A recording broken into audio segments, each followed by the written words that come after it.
खबर शामिल करते हैं जंग से। रिपोर्ट राना शहबाज अजीज के मुताबिक सैटेलाइट टाउन जंग टैंकी चौक नज़ कलमा चौक किंग्स क्लब का इफ्तिताह हुआ। खुसूसी मेहमानों में चौधरी खादम हुसैन उम्मीदवार चेयरमैन चौधरी मकबूल सरदार, नायब सदर अंजुमन अराई बरादरी कैप्टन रोशन ने फीता काटकर इफ्तिताह किया। इफ्तिताह में जंग की अहम शख्सियात ने भी शिरकत की।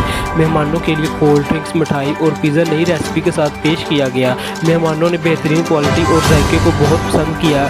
किंग क्लब में पिज़्ज़ा की तमाम वैरायटी नई रेसिपी के साथ कोल्ड ड्रिंक्स, कैफ़े सेंटर और आइसक्रीम की तमाम वैरायटी फ्री होम डिलीवरी के साथ मुहैया की जाएगी। सैटेलाइट टाउन जंग में पहली बार बेहतरीन लोकेशन, फैमिली हाल, बच्चों के लिए फन लैंड, मुकम्मल कैफ़े सेंटर, आइस पार्क और कार पार्किंग की सहूलियात फराहम की जा रही है। इफ्तिताही तकरीब के आखिर में डॉक्टर इलियास ने दुआए खैर बरकत करवाई और चीफ एग्जीक्यूटिव मुनीरुल हक ने मेहमानों का शुक्रिया अदा किया।